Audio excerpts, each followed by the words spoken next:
প্রায় 2 দশকের ফুটবল ক্যারিয়ারে কখনো বড় টুর্নামেন্টে মুখোমুখি হয়নি আর্জেন্টিনা ও পর্তুগাল। তাই জাতীয় দলের হয়ে 2 সুপারস্টারের মুখোমুখি দ্বৈরথ দেখা যায়নি কখনো। সেই সম্ভাবনা এবার দেখা দিয়েছে চলতি বিশ্বকাপে। বেশ কিছু সমীকরণ মিলে গেলে এবারের ফিফা বিশ্বকাপে কোয়ার্টার ফাইনালে দেখা হতে পারে বর্তমান বিশ্ব চ্যাম্পিয়ন আর্জেন্টিনা ও 2006 সালে সেমিফাইনালিস্ট পর্তুগালের। পর্তুগিজ সুপারস্টার ক্রিশ্চিয়ানো রোনালদোর মতে এমন কিছু হলে সেটি দারুণ ব্যাপার হবে। হিউস্টনে মঙ্গলবার রাতে উজবেকিস্তানকে 5-0 গোলে উড়িয়ে কে গ্রুপের শীর্ষে উঠে গেছে পর্তুগাল। শেষ পর্যন্ত আর্জেন্টিনা ও পর্তুগাল শীর্ষে থেকেই নকআউটে উঠতে পারলে এবং দুই দলই শেষ 32 ও শেষ 16 ম্যাচ জিতলে কোয়ার্টারে দেখা হয়ে যেতে পারে তাদের। উজবেকিস্তান ম্যাচের পর সংবাদ সম্মেলনে সেই কথাই মনে করিয়ে দেওয়া হয় রোনালদোকে।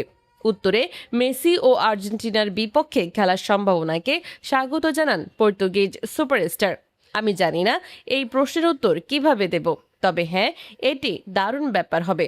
সবচেয়ে গুরুত্বপূর্ণ ব্যাপার ছিল আজকের ম্যাচ এবং জয় পাওয়া।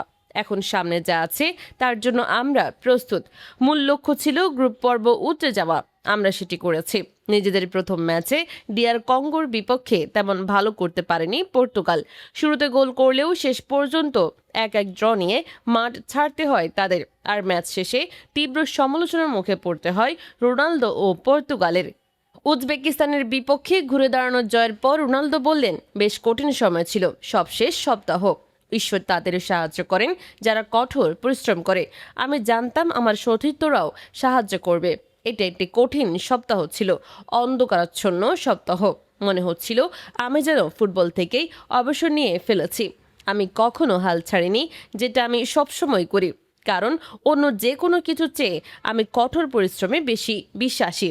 এটা কঠিন ছিল, আমাকে স্বীকার করতেই হবে, কিন্তু আমরা ফিরে এসেছি। আগামী রোববার ভোরে গ্রুপ পর্বে নিজেদের শেষ ম্যাচে কলম্বিয়ার মুখোমুখি হবে পর্তুগাল।